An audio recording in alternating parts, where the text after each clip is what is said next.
Welcome to everybody that's here, but especially the people that are testifying, both from the administration as well as people affected by the issue that we're talking about. I know you all have to work hard to do this. Thank you. We are looking forward to people sharing their stories about how international parent-child abduction has affected the lives of people that are not only witnessing, but as they represent other people that have been so affected. We appreciate the courage and admire persistence. Today we will talk about the international parental child abduction and its impact upon thousands of American citizens, children, and families. This issue occurs in every state of our union. It does not discriminate, and it impacts both hardworking men and women.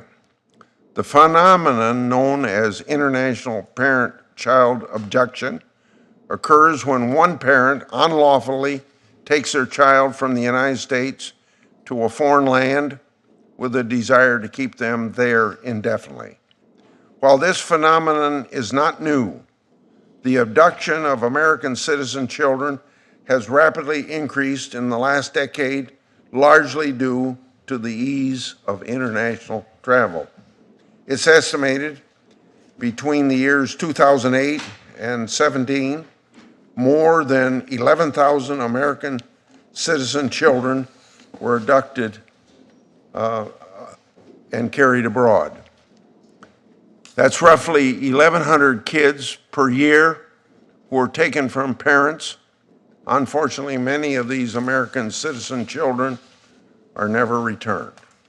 Being abducted abroad by a parent can have devastating effects on an American child's mental, physical, and emotional well-being. According to a report from our State Department, abducted children are, quote, at risk of serious emotional and psychological problems, end of quote.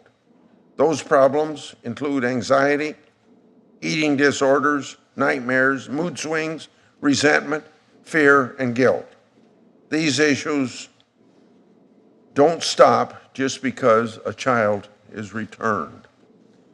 Once they're back, if they're even returned at all, many of these children continue to suffer a range of emotional issues.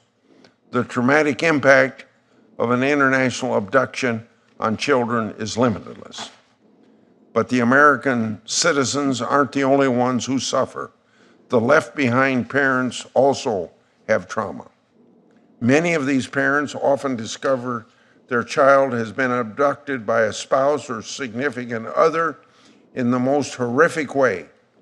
They simply return home and the child is not there. All of us with children can imagine the shock and the daily horror of not knowing if our child will ever be returned or even if we'll ever see them again. That's the daily reality of many of these parents. Even if their children return, the pain never goes away. And they often worry if their child will ever be taken from them on another day. Traditionally, the federal government has tended to view international parent-child abduction is either a private family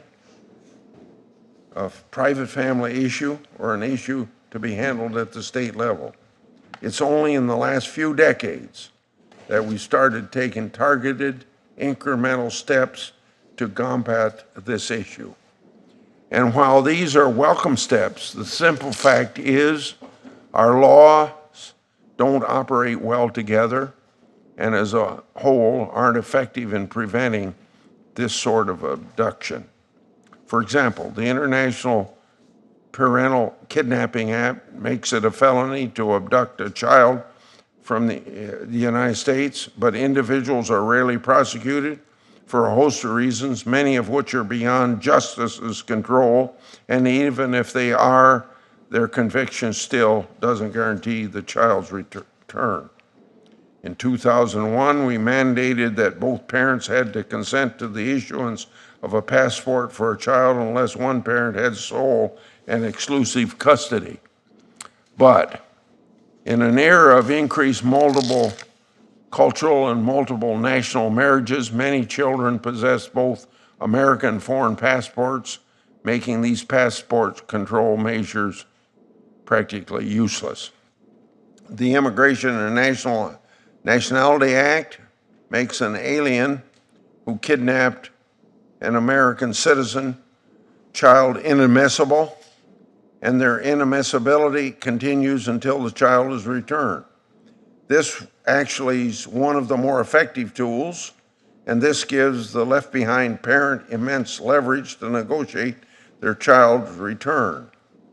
But even considered the usefulness of that act, still, given that fact that the inadmissible person is almost always the parent who abducted the child abroad in the first place, even this provision is not entirely effective. Finally, just 4 years ago, Congress enacted the most comprehensive piece of international parental child abduction legislation to date, the Sean and David Goldman Act. The Goldman Act provides the State Department with a number of tools to pressure foreign governments to return American citizen children. These tools start with public condemnations and cancellations of official visits and can include the withdrawal, limitation, or even suspension of U.S. development and security assistance. Sadly, besides a single public condemnation 3 years ago, the State Department, to my knowledge, has refused to use any of these tools to secure the return of American citizen children. I hope we all agree that that's unacceptable, and I look forward to hearing a detailed explanation from our Assistant Secretary. As these examples demonstrate, there's more Congress and the executive branch can do to end the kidnapping of these children. I hope today's hearing is the beginning of that conversation. During the course of this hearing, we'll be hearing from the State Department and U.S. Customs and Border Patrol. I'm hoping State will be able to give us some insight into the number of American children who've been abducted abroad, steps they're taking to prevent future abductions, and why they aren't using more of the Goldman Act's tools to return the children.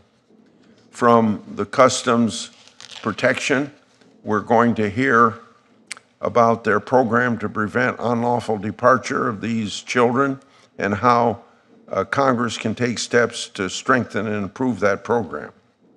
On our second panel, we're going to hear from people who had families involved in these abductions. I now turn to Senator Feinstein.